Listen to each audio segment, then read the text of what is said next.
রাষ্ট্রপতি ভবন থেকে সরাসরি সংসদে পৌঁছেছেন কেন্দ্রীয় অর্থমন্ত্রী নির্মলা সীতারামন। কিছুক্ষণ আগেই তিনি পৌঁছে গিয়েছেন এবং আজ কিন্তু আগ্রহের কেন্দ্রবিন্দু তার হাতে থাকা এই লাল ফাইল। একেবারে এর মধ্যে কিন্তু রয়েছে সেই ট্যাব যেখান থেকে 2026-27 বাজেট পেশ করবেন কেন্দ্রীয় অর্থমন্ত্রী। তার পাশে কেন্দ্রীয় অর্থ প্রতিমন্ত্রী পঙ্কজ চৌধুরী। আর তার আগে রাইসিনা হিলসে গিয়েছিলেন কেন্দ্রীয় অর্থমন্ত্রী, যেখানে একেবারে রীতি মেনে রাষ্ট্রপতি দ্রৌপদী মুর্মু তাকে দই চিনি খাইয়ে দিলেন।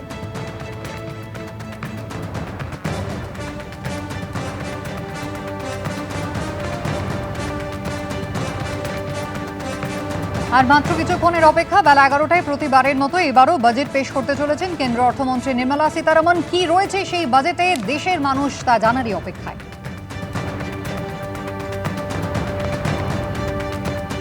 বাজার খুলতেই আমরা দেখলাম যে সোনার উপর দামে ফের পতন। 6% কমলো দুই ধাতুর দামই।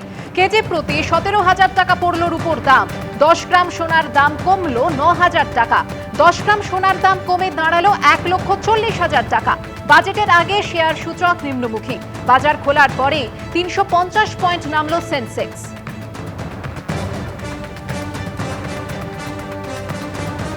বাজেটের দিনই বাড়ল বাণিজ্যিক গ্যাসের দাম। বাণিজ্যিক গ্যাসের 19 কেজি সিলিন্ডারের দাম বাড়ল। সিলিন্ডার পিছু দাম বাড়ল 49 টাকা 50 পয়সা। 19 কেজি সিলিন্ডারের বর্ধিত দাম হলো 1844 টাকা 50 পয়সা।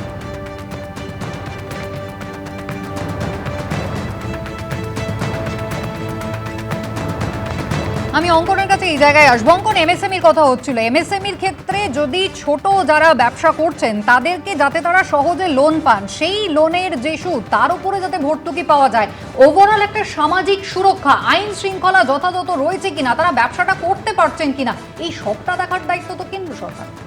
না, আইন শৃঙ্খলা এখন পশ্চিমবঙ্গের আইন শৃঙ্খলা কে দেখবে? এই যে পশ্চিমবঙ্গে যেভাবে তোলাবাজি চলছে, সিন্ডিকেটের রাজত্ব চলছে, সেটা তো নরেন্দ্র মোদী দেখবেন না? সেটা রক্ষার দায়িত্ব তো পশ্চিমবঙ্গ সরকারের এবং পুলিশ মন্ত্রী মমতা বন্দ্যোপাধ্যায়।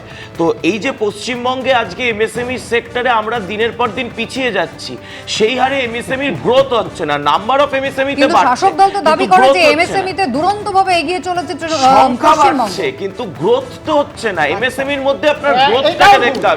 আপনাকে আচ্ছা আপনি চিন্তা করবেন, আরে চিন্তা করবেন, আরে আপনারা চিন্তা করেন, আরে বাবা আপনি জানেন না, আপনি পরিসংখ্যান দিয়ে দিন। আরে ভাই আপনি জানেন না, তাহলে আপনি তো উত্তর দিন। না আমি কি বলছি? কথা বলছি, আরে এমএসএমই আর আসুদা একটু আগে বললেন যে পরিযায়ী শ্রমিকদের কথা, 2025 এ পরিযায়ী শ্রমিকের কথা। আরে দাদা আপনার সঙ্গে বলিনি, এরপর কিন্তু আপনাকে বলতে হবে। কর্ণাটকে পরিযায়ী শ্রমিক মারা গেলে কর্ণাটকে পরিযায়ী শ্রমিক মারা গেলে তার দায়কার আছে। একটু আগে বললেন যে আমরা বিজেপি শাসিত রাজ্য নাকি এই মনরেগা বা জিরায় টাকা পায় না। তেলেঙ্গানা কত টাকা থেকে বঞ্চিত আছে দাদা? কর্ণাটক কত টাকা থেকে বঞ্চিত আছেন আমরা বুঝতে পারছি। আপনারা হিমাচলের কি করেছেন চালাতে যাচ্ছেন না কেন? দুধে 5 টাকা করে ভ্যাট বাড়িয়েছেন কেন? পেট্রোলের দামে 3 টাকা করে ভ্যাট বাড়িয়েছেন কেন? বিজেপিকে গাল দেওয়া সহ বিজেপিকে গালাগালি দিয়ে হিমাচলের সরকার চালাতে পারছেন না।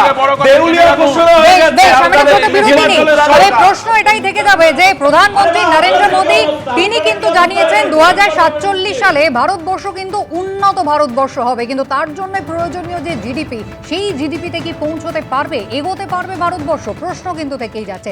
এবিপি আনন্দ, এগিয়ে থাকে, এগিয়ে রাখে।